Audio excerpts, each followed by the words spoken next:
Meus queridos e amados irmãos, sejam muito bem-vindos ao canal EBD Sim Senhor, o canal exclusivo para a Escola Bíblica Dominical. Estamos no quarto trimestre e o tema é Até os Confins da Terra, pregando o Evangelho a todos os povos até a volta de Cristo. Chegamos à lição de número 10 e o tema dessa lição é o desafio da janela 10 por 40. Iremos estudar sobre questões espirituais, do nosso preparo e disposição para as lutas, para a batalha espiritual da pregação do evangelho transcultural. Iremos conhecer o que é a janela 10 por 40, porque assim ela é chamada, quantos e quais são os países que estão nesta região, quais são os desafios da evangelização neste lugar e qual a porcentagem de cristãos evangélicos que estão presentes nessa região que é considerada a mais complexa para a pregação do evangelho. Te convido a ficar conosco até o finalzinho. Você está no canal EBD Sim Senhor, o canal que é 100% nordestino, paraibano e campinense. Nós iremos seguir a nossa forma de abordagem da lição, fazendo uma exegese da leitura bíblica em classe.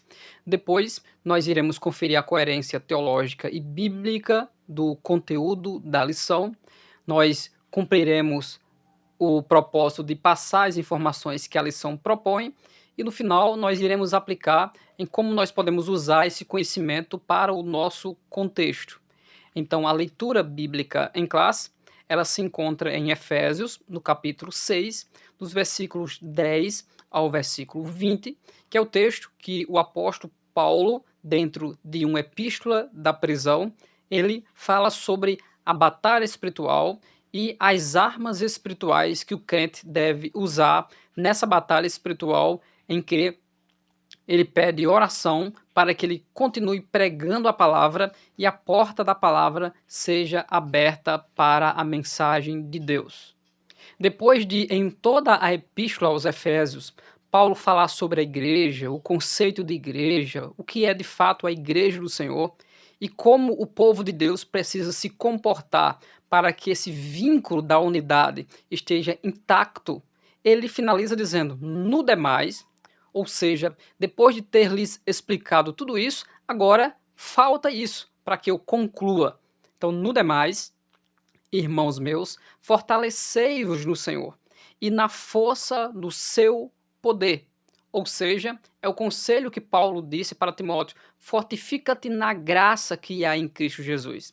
Então, se fortalecer no temor, no poder de Deus, na presença de Deus, significa se revestir das coisas espirituais através da prática da palavra, para que esse revestimento nos dê toda a condição espiritual de fazer o serviço do Senhor, tendo os dons bem aprimorados, afinados, sintonizados no Senhor, assim como também nós cumprirmos e produzirmos para o reino e para o Senhor o fruto do Espírito, que mostra que nós, de fato, nascemos de novo e somos uma nova criatura.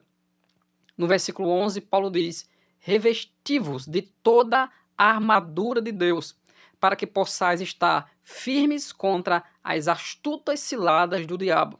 Três coisas que o apóstolo Paulo fala aqui. Primeiro, se revestir, e ele diz de quê? De uma armadura. Ao longo das Sagradas Escrituras, é possível ver tanto a palavra armas como armadura em vários lugares. Isso nos dá um vislumbre do que Deus faz com esse que se reveste. Por exemplo, o próprio Deus se reveste de armadura para lutar contra os inimigos. Não os seus inimigos, porque Deus não tem inimigos, mas os inimigos da criação, os inimigos de Israel, os inimigos da igreja, os inimigos de tudo aquilo que é obra de Deus.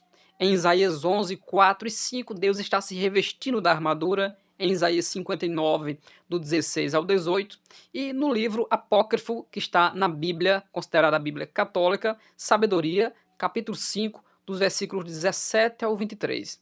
Esses textos mostram Deus se revestindo, Deus se equipando e manifestando o seu poder para dissipar o poder das trevas. Também o apóstolo Paulo fala sobre se revestir da armadura para que possais estar firme. Então, o cristão estará estabelecido e fortificado na fé e lutando e não parando e dando fruto para o Senhor se ele tiver toda essa armadura. Então há o detalhe no versículo 11, revestivos de toda. Então se revestir de toda, você vai poder estar firme. Contra o quê? Contra as astutas ciladas do diabo. A jurisdição das astutas ciladas do diabo compreendem um vasto campo, assim como a mente humana, e através dela usa o ser humano através do poder da lei, dos governos, das guerras, e através da religião, enganando as pessoas e manifestando poder sobrenatural permitido por Deus para enganar e atrair mais pessoas para o engano. Em 2 Coríntios 4,4 diz que o Deus deste século cegou o entendimento dos incrédulos para que não vos resplandeça a luz do Evangelho. Então estamos falando de coisas espirituais, sobrenaturais, mas que tudo isso é derribado e é quebrado através da poderosa pregação do Evangelho. Paulo diz em 1 Coríntios 1,18 que a palavra da cruz é loucura para os que perecem, mas para nós que somos salvos, ela é o poder de Deus. Então são muitas as ciladas do diabo. Até o primeiro casal caiu na grande cilada do diabo de ter o seu coração seduzido pelo desejo de ser semelhante ao Deus Todo-Poderoso. Depois, ainda falando das ações dessa jurisdição do mal, dos demônios, no versículo 12, Paulo diz: porque não temos que lutar contra carne e sangue, mas sim contra os principados, as potestades, contra os príncipes das trevas deste século, contra as hostes espirituais da maldade nos lugares celestiais.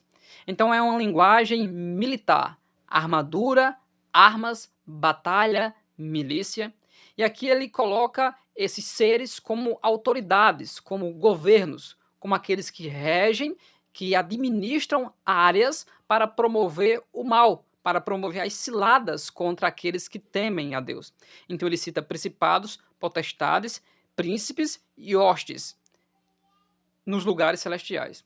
Uma coisa bem interessante que temos que ter em mente é que quando você lê a palavra principados e potestades, não se faz referência apenas a seres espirituais demoníacos, pois principados são governos, são posições políticas. Então, um vereador, um prefeito, um deputado, um presidente da república são principados, são potestades, ou seja, são pessoas que têm poder, têm governo sobre uma área e sobre uma região. Só que, em especial, esses espíritos malignos estão nos lugares celestiais.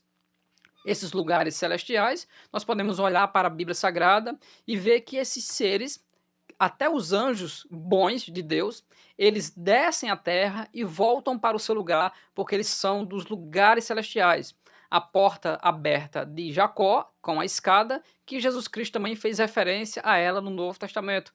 Mostra que esses seres têm um trânsito de ir e vir para promover a proteção, a bênção, a disciplina e tudo aquilo que Deus mandar que esses seres façam sobre a face da terra e sobre os seres humanos. Da mesma maneira também são os demônios. Quando Deus, no livro de Jó, fala com Satanás, ele pergunta: de onde vens? Ele diz: vim de rodear e passear a terra. Esses seres, eles oprimem os homens. Eles causam angústia, terror na mente das pessoas, principalmente daqueles que não têm ainda a iluminação do Evangelho e a presença do Espírito Santo. No versículo 13, Paulo diz: portanto, ele inicia no 11 dizendo: tomai toda a armadura. Aí no versículo 13 ele diz: portanto, e agora ele vai numerar as partes da armadura e explicar em resumo o que significa cada uma delas. Portanto, tomai a armadura de Deus para que possais resistir no dia mau e, havendo feito tudo, ficar firmes. E agora ele detalha. No versículo 11 ele fala sobre possais estar firmes e agora ele diz para resistir o dia mau. Resistir o que os espíritos promovem, os dias difíceis. Só que na Bíblia você vai encontrar também outros termos que fazem referência a essas armas ou a essa armadura. No versículo 13 de Efésios 6, nós temos a armadura de Deus.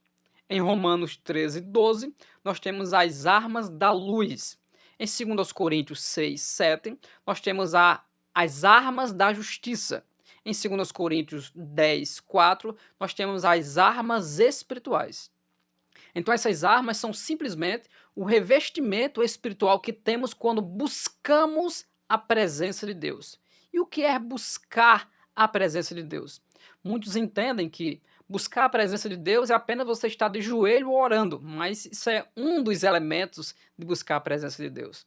Se busca a presença de Deus, sobretudo orando, estudando a palavra de Deus, conservando o temor, na vigilância de cortar o olho e a mão para que não peque contra o Senhor, cumprindo o que o Salmo 119 diz, que nós temos que guardar a palavra do nosso coração para não pecar contra o Senhor, produzir o fruto do Espírito, que é a justiça dos santos, ou as armas da justiça, de Gálatas 5:22, alegria, gozo, paz, longanimidade, benignidade, mansidão, temperança, domínio próprio.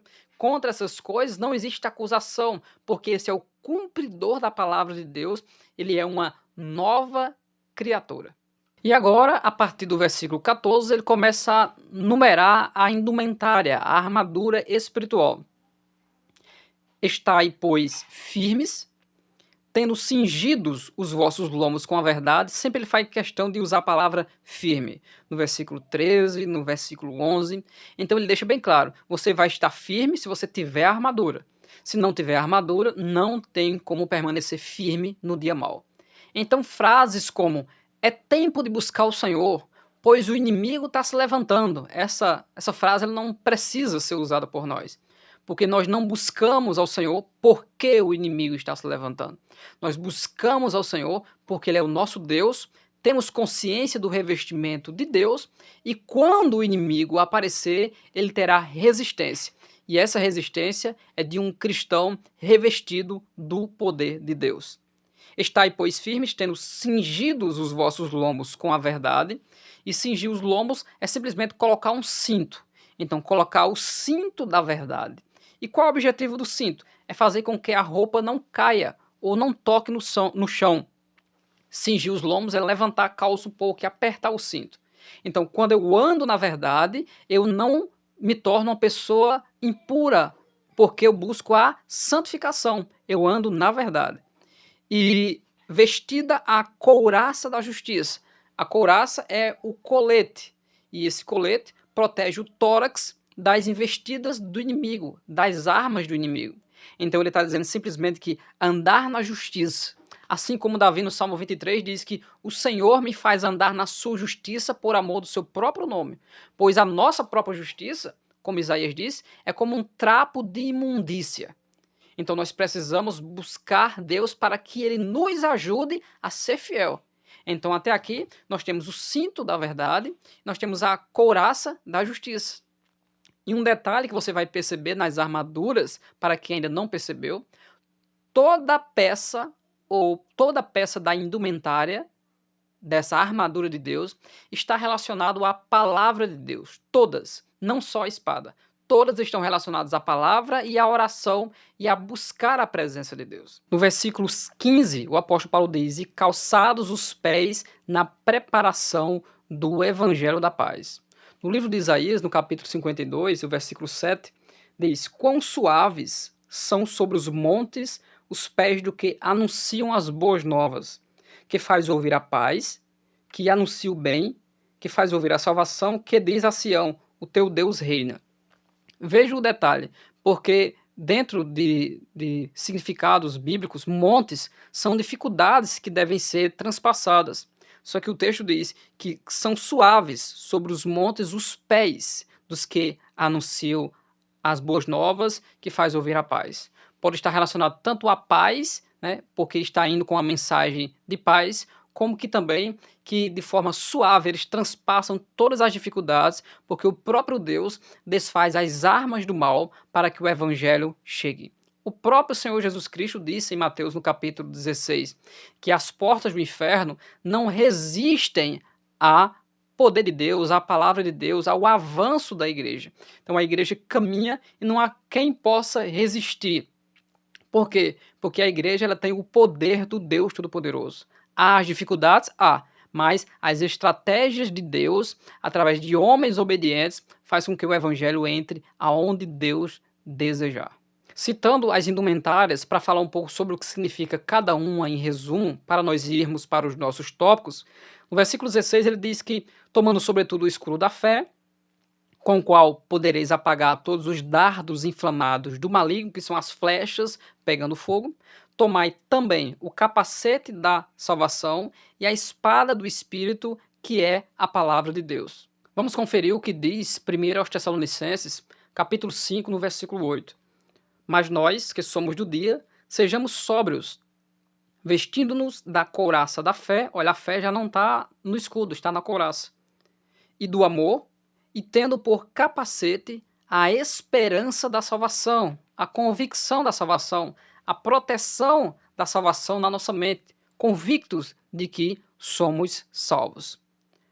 No versículo 18 em diante, são os textos em que Paulo pede oração para que os irmãos orem todo o tempo, vigiando nessa oração com perseverança e súplica pela igreja, por Paulo, para que lhe seja dada no abrir da sua boca a palavra com confiança, para que ele possa fazer notório o mistério do evangelho, pelo qual Paulo é embaixador em cadeias, para que ele possa falar livremente como convém falar. Então Paulo está pedindo oração, porque tem coisas que estão se levantando contra a mensagem. Paulo está preso. E ele está usando a figura do gladiador ou do próprio pretoriano, que é a guarda que está em segurança para que Paulo não fuja de lá como se ele quisesse fugir. Logicamente, não. Então, esse texto fala de coisas espirituais e sobrenaturais, e da cabeça aos pés, o elmo ou o capacete protege o rosto, protege a mente. Então, o cristão com a mente sadia é aquele que estuda a palavra de Deus, está firme na palavra de Deus, combate as heresias, não usa a Bíblia de forma indevida, tirando um versículo para acalmar o seu estresse, mas usa a Bíblia para conhecer como Deus trabalha, os planos de Deus e a esperança que a Bíblia Sagrada nos deixa e nos fortificar com a mensagem do Evangelho, não apenas tirando um versículo. Então esse crente ele tem a mente protegida. Ele ouve tanto o doutor em divindade, como ouve o irmão bem simples, que não tem nem teologia, porque ele está convicto do seu Deus, e Deus usa quem ele quer, e que ele tem discernimento, porque ele tem entendimento da palavra. A couraça da justiça representa que, quando nós andamos na presença de Deus, temos a nossa alma, o nosso coração, o nosso fôlego espiritual protegido, porque estamos produzindo a justiça, produzindo os frutos do Espírito, que essa é a justiça dos santos. Os calçados que o texto fala sobre a preparação do Evangelho. Os calçados simbolizam a prontidão e a firmeza e a arma para subir o monte. Veja que o calçado de um lutador, para que ele não escorregue, ele é como um calçado de um jogador de futebol. Ele tem aquelas cravos embaixo. Então, o que Deus está dizendo é: esteja firme na pregação do Evangelho e não desista de pregar o Evangelho. Porque quão formosos são os pés do que anuncia o Evangelho. Um outro texto muito importante, que é o texto áureo do pregador do Evangelho, é Isaías 40 e versículo 9, que diz: Tu, anunciador de boas novas a Sião, sobe ao monte alto. Tu, anunciador de boas novas a Jerusalém, levanta a voz fortemente, levanta e não temas, e dizes às cidades de Judá: Eis aqui está o vosso Deus. Então o texto pede para subir no monte, ou seja, para que todos ouçam e clame e grite que Deus está presente. Então é isso que Deus requer dos seus servos. Depois ele mostra as outras armas que estão nas mãos do guerreiro, que é o escudo ou o broquel. Qual a diferença de escudo e broquel que o Salmo 91 cita? Escudo é consideravelmente um pouco maior, dá para cobrir a cabeça e até o joelho do guerreiro, mas o broquel é simplesmente um escudo arredondado que protege do pulso até próximo do cotovelo, que serve para se defender de golpes de espada. Então, o guerreiro ele tem o escudo e a Bíblia diz que esse escudo é o escudo da fé, ou seja, ele se defende contra qualquer heresia ou qualquer frase que venha tentar levá-lo ao pecado, ele se defende crendo nos projetos de Deus, crendo na palavra de Deus, crendo em sua comunhão, que é sadia e que ninguém pode se infiltrar quando ele está protegido pela fé. Deus está com o servo que teme a ele, por isso que ele está protegido crendo nas promessas de Deus. E na outra mão, ele tem a espada, que Hebreus capítulo 4 e versículo 12 cita, que ela penetra profundo até a divisão da alma e do espírito, prescrutando todo o íntimo do ser humano. Então, nós precisamos atacar. A igreja está avançando. A nossa posição diante do maligno não é passiva de dizer ele se levantou. Não. Nós que estamos de pé como igreja e nós que atacamos as armas do maligno, atacamos as ideologias, as mentiras, as falsas religiões, como? Através da pregação do evangelho, que é o poder de Deus para todo aquele que nele crê. Saindo da leitura bíblica em classe, um pouco sobre as ações do inimigo de nossas almas. Primeiramente, Deus nos concede poder. Lucas 10, 19, eis que vos dou poder para pisar em serpentes e escorpiões e toda a força do inimigo, e nada vos fará dano algum. Segundo aos Tessalonicenses 3 e 3, mais fiel é o Senhor, que vos confortará e vos guardará do maligno. 1 Pedro, no capítulo 5, a partir do versículo 6, humilhai-vos, pois, debaixo da potente mão de Deus, para que ao seu tempo vos exalte, lançando sobre ele toda a vossa ansiedade, porque ele tem cuidado de vós. Sede sóbrios, vigiai, porque o diabo, o vosso adversário, anda em derredor, bramando como um leão, buscando a quem possa tragar, ao qual resistir firmes as armaduras. Ao qual resistir firmes na fé, sabendo que as mesmas aflições se cumprem entre os vossos irmãos do mundo. Que aflições são essas? Das ciladas do diabo. Então permanecerão firmes aqueles que têm a armadura. Está ao derredor, talvez você tenha ouvido um ensinamento que ao nosso redor estão os anjos de Deus e ao nosso derredor estão os inimigos, mas nós estamos protegidos pelos anjos de Deus. Isso são mais alguns daqueles ensinamentos errôneos, porque a palavra derredor significa estar de junto, andar de lado, ou seja, estar seguindo. Então o inimigo de nossas almas está nos seguindo o tempo todo, procurando uma brecha, mas para aqueles que têm a armadura, essa brecha ela não existe. E quando ele vem chegar a atacar, ele tem a resistência do capacete, da couraça, do escudo, da espada e dos calçados que o firmam muito bem na presença de Deus. Algumas dicas para você, professor de escola bíblica dominical. Primeiramente, segundo o primeiro tópico, ele fala que nós temos uma batalha espiritual para enfrentar. Mas o que você deve se concentrar mais nesse primeiro tópico, depois de você ter falado um pouco sobre Efésios, capítulo 6, é que definir o que é janela 10 por 40, por que ela é chamada assim, por que esse 10 e por que esse 40. E mostrar que as religiões que fazem parte de toda essa região são religiões que resistem à mensagem cristã, que são o islamismo, o hinduísmo, o budismo, o judaísmo e algumas outras religiões menores. No segundo tópico, você vai falar das dificuldades que são para as pessoas que moram nessa região.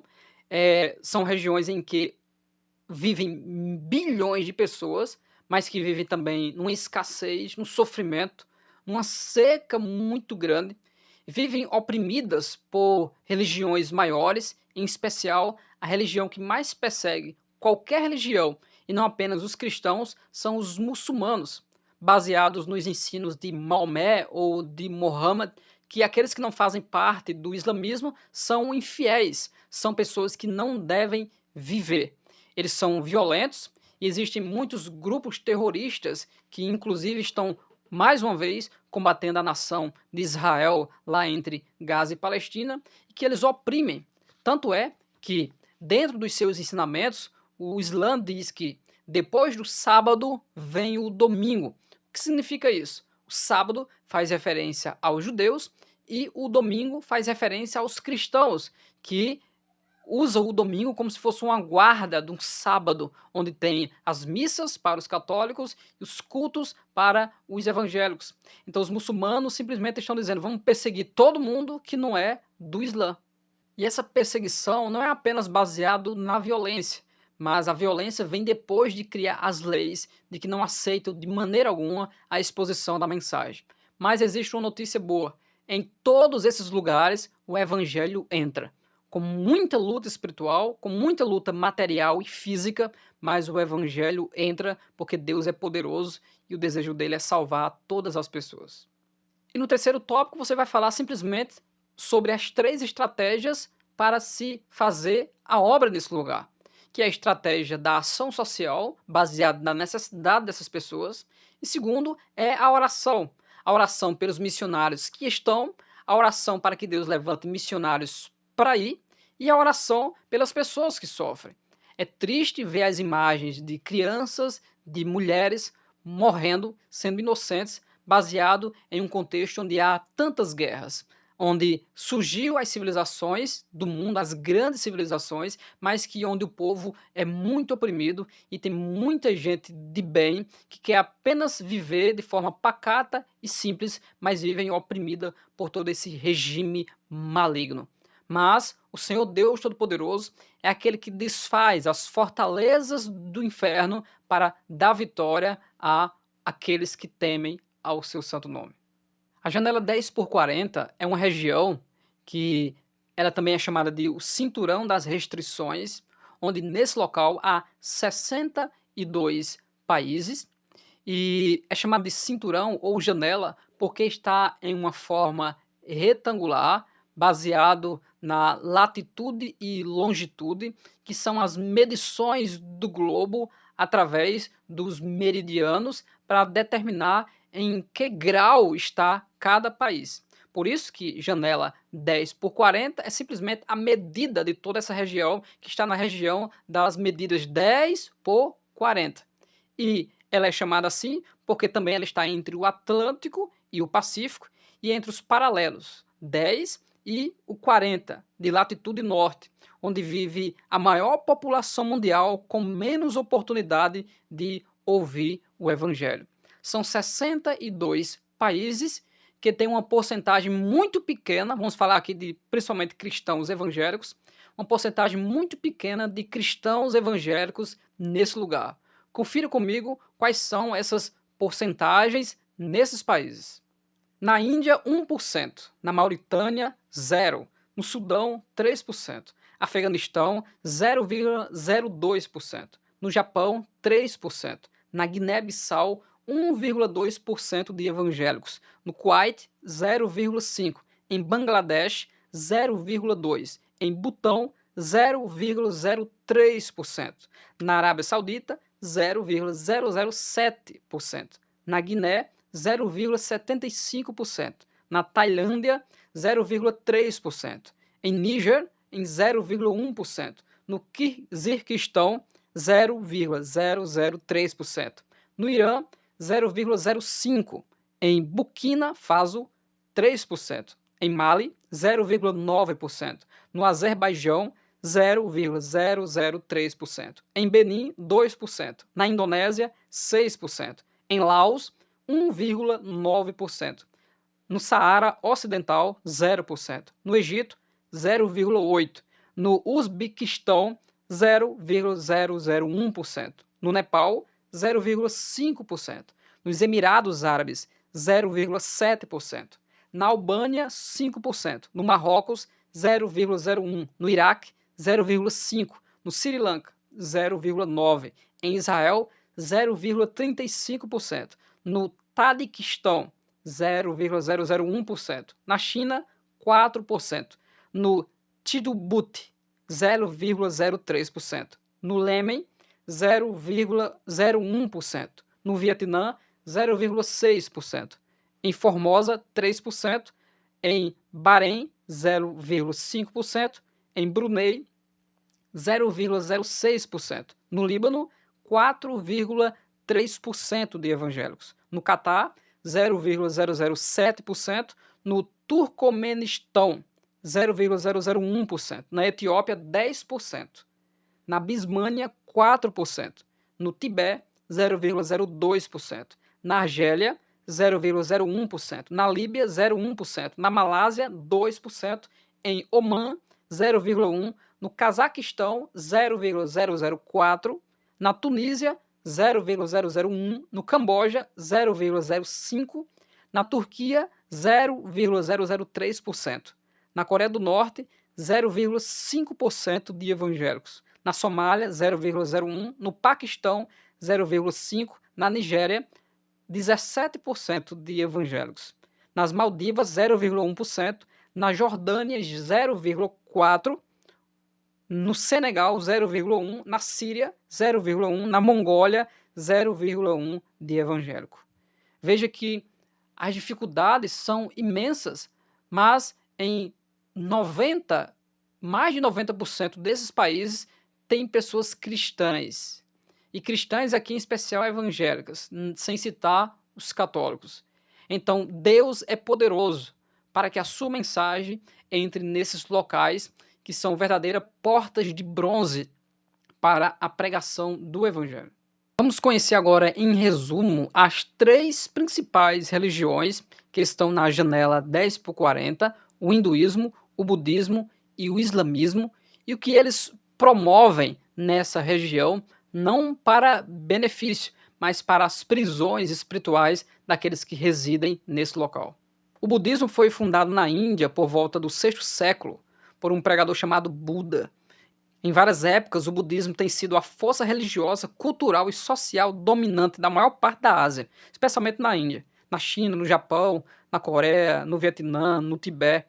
Em cada região, o budismo combinou-se com elementos também de outras religiões, como o hinduísmo, o shintoísmo, e atualmente o budismo tem cerca de 613 milhões de adeptos no mundo. A maior parte deles vive no Sri Lanka e em nações do sudoeste da Ásia e do Japão. O islamismo, cuja palavra significa submissão a Deus, e muçulmano, que é aquele que segue as leis do islamismo, a revelação ela foi dada a Maomé, que é reverenciado pelos muçulmanos como o maior profeta. Ele não é apenas um nome, mas um título, aquele que é adorado. A vida de Maomé, bem controversa, mas ele nasceu em 517 d.C., em Meca, na cidade da Arábia. Seu pai morreu antes dele nascer. Ele era membro do clã Hashim e de uma poderosa tribo do Quraysh. A mãe de Maomé morreu quando ele tinha apenas 6 anos. Ele foi viver com a avó, que era guardiã de Kaaba. Tristemente, 2 anos depois, seu avô também morreu, e desde a idade de 8 anos ele foi criado por seu tio, Abu Talib, que era mercador das rotas de camelos.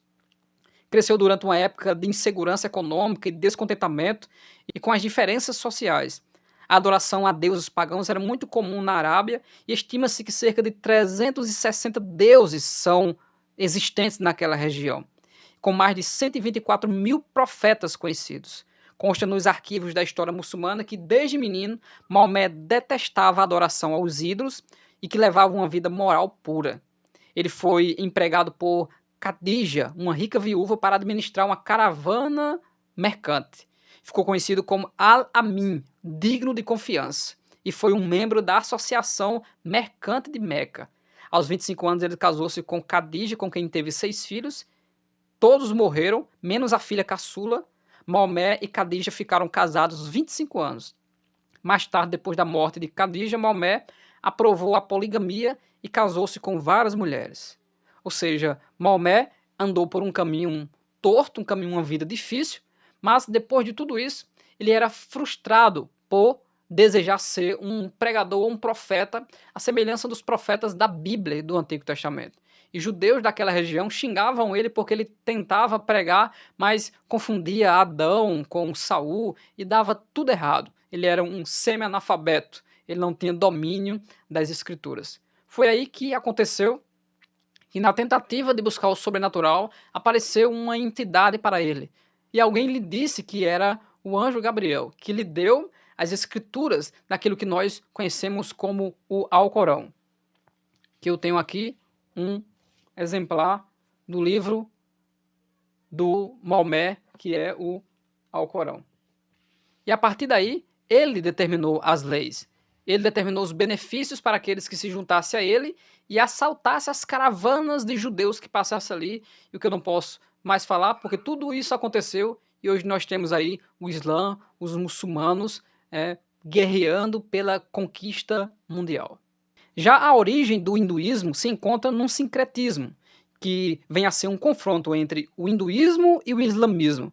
Inaugura nova fase do desenvolvimento religioso lá na Índia. É resultado de tentativas de fusão de religiões dominantes, trazidas para a Índia há mais de 3.000 anos, por povos de origem ainda incerta. O hinduísmo ele prega a existência de um número imenso de deuses, embora considere Brahma como o primeiro grande deus, de onde provém outros milhares de deuses. A origem desse ser, o próprio Brahma, segundo os ensinamentos do hinduísmo, ele havia antes um mundo submerso na escuridão, sem atributos, imperceptível ao raciocínio, não revelado e como que entregue inteiramente ao sono. Além de Brahma, existem Shiva, Vishnu, os quais formam a trindade hindu. No hinduísmo, a natureza dos deuses é muito variável, isto é, determinado deus pode ser bondoso ou favorável numa circunstância e violento e cruel em outra. Vishnu é tido como conservador, Shiva como destruidor, podendo ambos tomar formas diferentes e terríveis. Em relação aos animais, a crença dos hinduístas são complexas. A vaca, sem exceção das diferentes seitas, é considerada sagrada. Não pode ser morta nem comida. O rato é considerado Deus e come comida suficiente para alimentar toda a população do Canadá. Até o começo deste século, alguns ramos do hinduísmo ofereciam aos deuses sacrifícios humanos. Então estamos falando de religiões que estão completamente vazias, vivem nas trevas, completamente longe da mensagem de um Salvador chamado Jesus Cristo. Então são religiões que têm uma doutrina forte e que eles buscam cumprir a risca e que têm punições severas para aqueles que não andam em conformidade com essas doutrinas. O maior número de povos não alcançados está na janela 10 por 40. A denominação de que faço parte tem 2 missionárias ou 2 famílias de missionários nessa região. Uma missionária está na Índia e outra missionária está na Jordânia.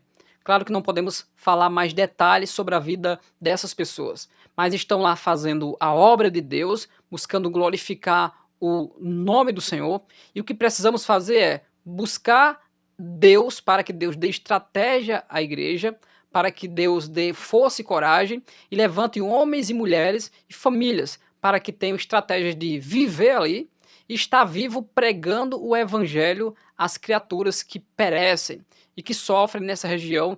Tem uma grande quantidade de pessoas enfermas, de pessoas loucas, de pessoas na miséria, de pessoas que sofrem pela guerra. São os países menos evangelizados do mundo, é a janela 10 por 40, que é o cinturão da resistência do evangelho. Mas as portas do inferno não irão prevalecer. Jesus continua salvando em Israel, na Jordânia, na Ásia, na Arábia Saudita, no Iraque e em todos esses países que fazem parte desse cinturão. Porém, a expressão da quantidade de pessoas é muito pequena. Então vamos orar. Se nós não temos a chamada para estar naquele lugar, outras pessoas têm e elas precisam da ajuda espiritual e precisam da ajuda financeira e intelectual para ter estratégias para agir naquele lugar.